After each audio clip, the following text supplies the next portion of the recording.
मैं आपको ये बता दूं कि आप में से कोई भी कितना भी हेल्दी क्यों ना हो, अगर इस तरह का खाना खाएंगे तो 1 महीना लगेगा बीमार पड़ने में।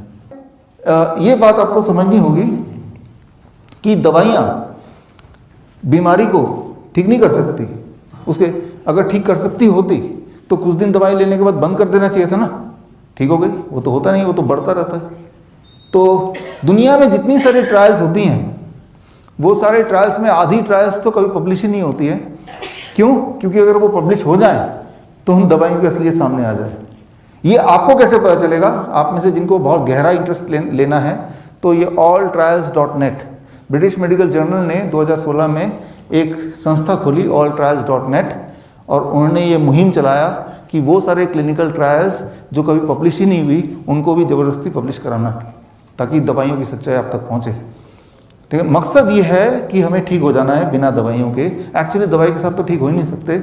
ब्लड प्रेशर की बात कर रहे हैं तो कितना ब्लड प्रेशर होना चाहिए हमें नॉर्मल, ये हर एक इंसान में डिपेंड करेगा।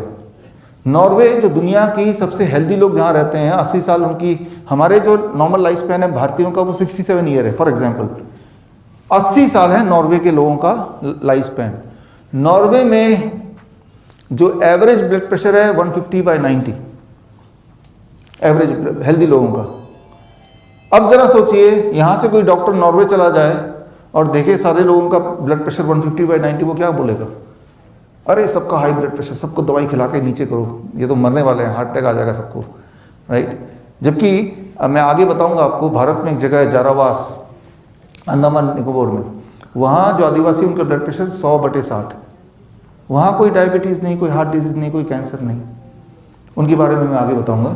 तो आपका कितना ब्लड प्रेशर नॉर्मल है वो सिर्फ एक ही इंसान बता सकता है, वो इंसान आप खुद हैं, राइट। कौन सा जूते का साइज आपको आता है वो हर एक का वेरी करता है, राइट।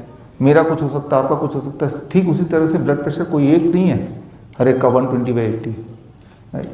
अब इसकी जो एक ट्रुथ है ब्लड प्रेशर की, जॉइंट नेशनल कमीशन रिपोर्ट 4 1993 से पहले अगर किसी की मेमोरी जाती है तो याद करें, उस वक्त 160/100 हुआ करता था।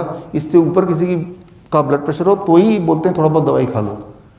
फिर 1993 के बाद 140 कर दिया, अब आप बोल रहे 120/80, हो सकता है कुछ महीने बाद हो जाए 115/75। ये धीरे धीरे घटते जा रहा है।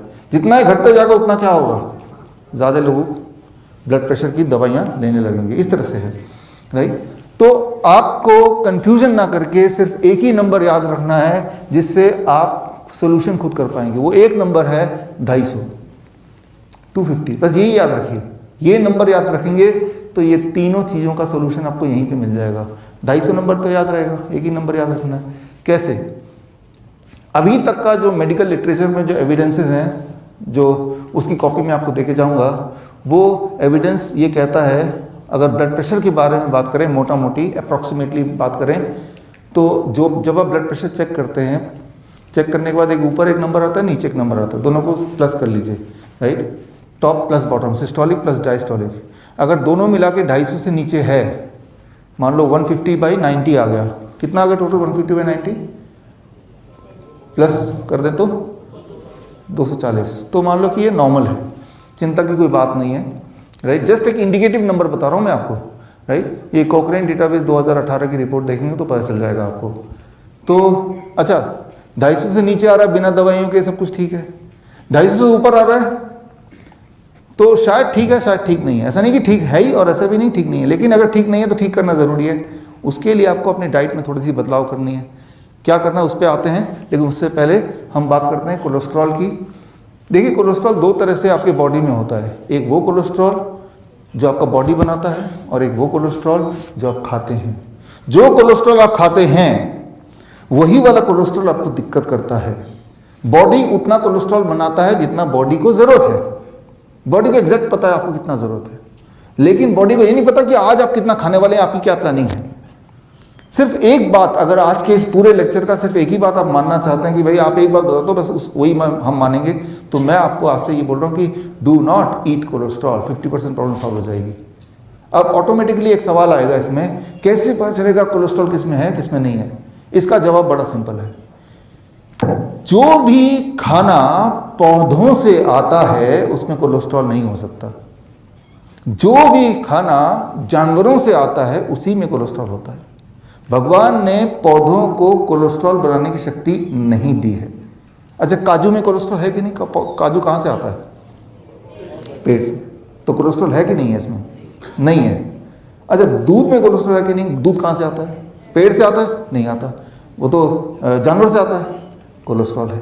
तो जब भी आपको ये पता करना हो कि भाई इस वाले खाने में कोलेस्ट्रॉल है कि नहीं, आप पूछेंगे ये पेड़ से आया है या जानवरों से आया है? अच्छा, जानवरों से आया, मुझे नहीं खाना या मुझे नहीं पीना। अच्छा, पेड़ से आया तो no cholesterol, I can eat. Simple one rule, right? So anyway, फिर भी अगर आपको फिर भी कोलेस्ट्रॉल मेजर करना ही है तो कोलेस्ट्रॉल के बहुत सारे आंकड़े धीरे धीरे बढ़ते जा रहे हैं। आज से 1978 से पहले होता था टोटल कोलेस्ट्रॉल, दैट्स ऑल। फिर आया एलडीएल, फिर एचडीएल, फिर आया वीएलडीएल, फिर ट्राइग्लिसराइड, वो बड़ा कॉम्प्लिकेट कर दिया।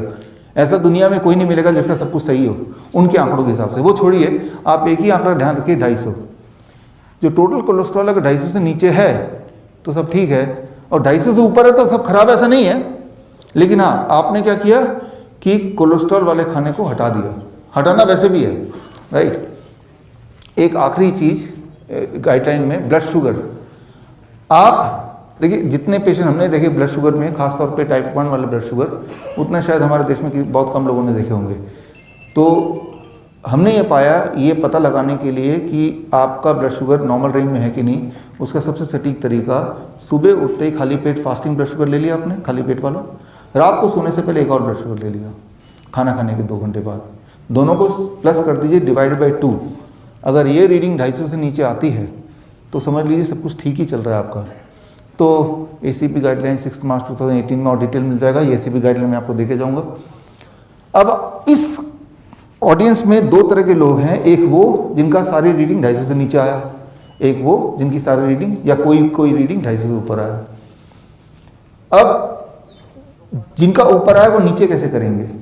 नीचे करने के लिए एक डाइट मॉडिफिकेशन करना पड़ेगा, जो सर ने अभी बताया आपको, DIP डाइट। वो डाइट मैं आपको एक्सप्लेन करता हूँ किस तरह से आपको डाइट कैसे लेना है ताकि आपका सारे आंकड़े रेंज में आ जाए। हमारा जो मकसद है आंकड़ों को रेंज में लाना नहीं है, वो सेकेंडरी मकसद है। हमारा मकसद है हमारी हेल्थ अच्छी हो जानी चाहिए, हमें कोई तकलीफ नहीं होनी चाहिए, हमें कोई वीकनेस नहीं होनी चाहिए, हमारा स्ट्रेंथ होना चाहिए, एनर्जी लेवल अच्छा होना चाहिए, कहीं कोई दर्द नहीं होना चाहिए, ठीक से नींद आना चाहिए, डिप्रेशन नहीं होना चाहिए। हमारा ये मकसद है। हमारा मकसद कोई आंकड़े को हम नहीं चेस कर रहे हैं, लेकिन आंकड़े भी ठीक हो जाएंगे, वो सेकेंडरी मकसद है। क्लियर है? तो कई लोग ऐसे हैं जो अपने आप को हेल्दी तभी मानते हैं जब उनके आंकड़े ठीक हो, नहीं तो वो हेल्दी नहीं मानते। मैं उनके पॉइंट ऑफ व्यू से भी बता रहा हूँ। अदरवाइज मैं खुद अपने आंकड़े कभी नहीं देखता। हो सकता है 15-20 साल बाद कभी कोई रिपोर्ट कराया हो, लेकिन इन लॉन्ग रन मैंने कभी नहीं देखा। अपने आप से पूछता हूँ how I am feeling, if I am feeling energetic तो सब ठीक है। तो अब करना क्या है? अभी तक ये मैंने बताया कि मैंने अभी तक 2 ही बात बताई आपको कि पहली बात ये बताई कि दवाई के माध्यम से अगर आप ठीक रहना चाहते हैं वो हो नहीं सकता। क्यों नहीं हो सकता? सर साइंस बता दी मैंने आपको। फिर दूसरी चीज़ बताई कि आंकड़े जो है वो कितना रिलायबल है, कितने डिपेंडेबिलिटी है, और अगर डिपेंडेबिलिटी है भी तो कौन से आंकड़े हैं जिन पे थोड़ा बहुत आप डिपेंड कर सकते हैं। अब बताना क्या रह गया, करना क्या होगा, what we have to do. तो उसके लिए एक तस्वीर आपके सामने रखता हूँ। ये तस्वीर है, ये मैंने अपने मोबाइल से खींचा था कुछ साल पहले, अबाउट 8 साल पहले। ये अंडमान निकोबार द्वीप के समूह, उसमें बहुत छोटे छोटे आइलैंड है, छोटे छोटे, उनमें से एक आइलैंड का मैंने तस्वीर ये खींची। ये है, यहाँ जो लोग रहते हैं उन्हें कहते हैं जारावास। जारावास एक ट्राइब है और 50,000 साल पहले ये दुनिया से अलग हो चुके थे, जब सब लोग ही आदि मानव हुआ करते थे। याद कीजिए, आपने हिस्ट्री में पढ़ा होगा, है ना? तो वो आदिवान मानव क्या होते थे, कैसे होते थे, कैसे रहते थे, जब कोई आविष्कार हुआ नहीं था, जब आग का भी आविष्कार नहीं हुआ था, फायर। तो आज भी अगर आप जाते हैं तो ये जारावास के लोग जो हैं वो इस तरह से दिखते हैं, और इनके पास आज भी आग कैसे जलाना है उनके पास आज भी वो नॉलेज नहीं है। तो आज भी वो जानवर जैसे रहते हैं वैसे ही रहते हैं नेचुरल लाइफस्टाइल में। तो मुझे वहाँ जाने का मौका मिला। वहाँ ऐसे एंटर नहीं कर सकते आप, वहाँ देयर इज़ सम रिस्ट्रिक्शन, क्योंकि ऐसे एंटर करेंगे कपड़े पर पहन के तो उनको लगेगा कोई एलियन आ गया तो आपको तीर से मार देंगे, इसलिए ऐसे अलाउड नहीं है। लेकिन चलो कुछ परमिशन लेके कुछ नज़दीक तक यहाँ पहुँच पाए। वहाँ एक डॉक्टर हैं, उनका नाम है डॉक्टर R.C. कर। उन्होंने एक किताब लिखी थी इन पे, इनके साथ रह के, वही उनके से दोस्ती करके, इनकी भाषा सीख के। ये अपनी दुनिया में रहते हैं, ये हमारे साथ जुड़ना नहीं चाहते, मॉडर्न लाइफस्टाइल, और इनके पास सिर्फ तीर कमान बस इतना ही है, बाकी खाना वो नेचुरल तरीके से रहते हैं। Doctor R.C. कर ने अपनी किताब में लिखा जारावास सोसाइटी के बारे में, जो कि भारतीय, इनका by identity they are Indians, कि इनमें ना तो डायबिटीज़ है, ना हार्ट डिजीज़ है, ना कैंसर है, इनफैक्ट कोई बीमारी नहीं है, और बहुत ही शक्तिशाली लोग होते हैं ये। जानवरों से लड़ते हैं कभी कभी तो तब मरते हैं, पेड़ से जब गिरते हैं तो इनकी मौत होती है, बीमारी से नहीं मरते कुल मिला के। उनकी किताब में लिखा, उनसे मुझे मिलने का मौका मिला, उनसे मैंने बहुत सारी चीज़ इनके बारे में जाना, और एक सवाल आया, है तो ये भारतीय, इनमें क्यों नहीं डायबिटीज़ है, हार्ट डिजीज़ है। ये हुए एक तरह के लोग। एक दूसरे तरह के लोग हैं कुवैत। कुवैत एक ऐसा देश है जो दुनिया में सबसे ज़्यादा, जहाँ पे बीमार लोग पाए जाते हैं, डायबिटीज़ के पेशेंट 21% है। भारत का कितना था डायबिटीज़ का? 8 है ना, तो भारत से 3 गुना लगभग ज़्यादा, राइट, डायबिटीज़ पेशेंट है वहाँ पे। तो कुवैत में कुछ समय रहने का मुझे मौका मिला, कुवैत मेडिकल एसोसिएशन से जुड़ने का मौका मिला, उनसे कुछ डेटा हमने लिया। सवाल ये है कि वो भी इंसान है, उनमें इतनी बीमारियां क्यों हैं? वो तो एडवांस कंट्री है। कुवैत का जो करेंसी है दुनिया में सबसे ऊपर है, कुवैती दिनार जो है सबसे ऊपर है, राइट। यहाँ का 1 रुपये, वहाँ का 250 रुपये, नहीं यहाँ का 250 रुपये, वहाँ का 1 दिनार। तो खैर मेरे पास 2 सैम्पल साइज़ हैं, 2 तरह के ह्यूमंस हैं, एक वो जो कभी बीमारी नहीं पड़ते, जारावास, हाँ, और एक वो जो हमेशा बीमार रहते हैं, कुवैती पॉपुलेशन। दोनों की डाइट हमने देखी, और डाइट में बहुत ही ज़्यादा फर्क था, और उन दोनों के डाइट का हमने नाम रखा, इसका नाम रखा VIP डाइट, और जारावास के लोग जो खाते थे उसको हम बोल सकते हैं DIP डाइट। बस ये डाइट को के कनेक्शन को समझना है तो हमारा काफ़ी सारा काम हो जाएगा। VIP डाइट क्या होता है वो एक उदाहरण से समझाना चाहता हूँ। जिस तरह से VIP गाड़ियाँ होती हैं जो किसी भी रेड लाइट हो, रास्ते में ट्रैफिक लाइट हो, उनका कुछ मतलब नहीं है, उसको तोड़ के निकल सकते हैं, राइट। कोई भी अगर ट्रैफिक सिग्नल को इग्नोर करके निकलेगा तो देखो VIP जा रहा है। जिस तरह से VIP गाड़ियों का होता है, ठीक उसी तरह से कुछ तरह का फूड है जो जैसे ही आप खाते हैं आपके बॉडी में VIP की तरह काम करता है, बॉडी के सारे नियम को ब्रेक करके सीधे ब्लड में चले जाते हैं, राइट। तो बॉडी के जिस तरह से ट्रैफिक लाइट में एक ट्रैफिक पुलिस इंस्पेक्टर होता है, ठीक उसी तरह से स्टमक के अंदर भी एक ट्रैफिक का एक पुलिस इंस्पेक्टर होता है, उसका नाम है इनक्रेटिन हार्मोन। वो फूड को बताता है कि ब्लड में जाना है कि नहीं, ब्लड में शुगर कितना है, ज़्यादा है तो मत जाना, स्टमक में जाना रुकना है, या लिवर में छुपना है, या कोलोन से निकलना है। ये जो डिसीजन मेकिंग होती है, ये मैनेजमेंट होता है, वो इनक्रेटिन हार्मोन का होता है। लेकिन ऐसा कुछ फूड है जो उन ट्रैफिक सिग्नल को इग्नोर करके VIP की तरह सीधे ब्लड में घुलने लगते हैं, तो तब ब्लड शुगर बढ़ जाएगा, कोलेस्ट्रॉल बढ़ जाएगा, बैलेंस सारा बिगड़ जाएगा। तो that is a kind of diet which is called VIP diet. अब एक और तरह का, जैसे आप देख रहे हैं, डाइट है DIP डाइट। जैसे हमारा बिहेवियर, आपका बिहेवियर, ग्रीन सिग्नल है तो आप जाएंगे, रेड सिग्नल है तो रुकेंगे, आप सिग्नल के हिसाब से रूल्स फॉलो करते हुए आप और हम चलते हैं। तो कुछ फूड ऐसे हैं जो जब आप खाएंगे तो पहले वो स्टमक में जाएंगे, उस वक्त अगर ब्लड शुगर ज़्यादा ऑलरेडी है तो और शुगर घुलेगा नहीं उसमें, वो लीवर में जाके छुप जाएगा शुगर, या कोलोन से बाहर निकल जाएगा, या धीरे धीरे drop by drop he blood में जुड़ेगा। तो यानी कि शुगर को मेंटेन रखेगा, राइट। इनक्रेटिन वाला जो पुलिस इंस्पेक्टर है उसकी बात मानेगा। तो ऐसे जो फूड हैं, ऐसे फूड की लिस्ट है, उसे आप बोल सकते हैं DIP, disciplined and intelligent people, disciplined and intelligent people. तो आपको सिर्फ इतना करना है कि जब फूड आप चूज करें, आपके हाथ में कोई भी खाना है तो आपको बोलना है कि ये जो खाना है ये VIP वाले लिस्ट का है कि DIP वाले लिस्ट का है, राइट। मैं आपको ये बता दूं कि आप में से कोई भी कितना भी हेल्दी क्यों ना हो, अगर इस तरह का खाना खाएंगे तो 1 महीना लगेगा बीमार पड़ने में। ठीक इसका उल्टा, आप कितने बीमार क्यों ना हो, अगर इस तरह खाना खाएंगे तो 3-4 महीने लगेंगे ठीक हो जाने में पूरी तरह से, राइट, इररिस्पेक्टिव की what ever your disease status में भी। अब सिर्फ एक ही सवाल बचता है कि यहाँ पे क्या लिस्ट है और यहाँ पे क्या लिस्ट है, दैट्स ऑल, राइट। तो उसके लिए वो लिस्ट, अगला स्लाइड जो है ये सबसे इंपॉर्टेंट स्लाइड है, ध्यान देखिएगा। VIP डाइट में जो लिस्ट है वो ये है, एनिमल फूड। जो भी चीज़ जानवरों से आती है, याद रखिए कि मैं ये नहीं बोल रहा हूँ वो पॉइजन है, मैं बोल रहा हूँ वो वीआईपी कैटेगरी में है। वो इंक्रीटिन को नहीं मानेगी, वो सीधे जाके ब्लड में घुलेगी, और सीधे जाके जब ब्लड में घुलेगी तो उस वक्त ब्लड का स्टेटस नहीं पता होते हुए तो ही कोलेस्ट्रॉल बढ़ता है, तो ही शुगर बढ़ता है, तो ही ब्लॉकेज होता है, ब्लॉकेज होगा तो ही ब्लड प्रेशर होता है।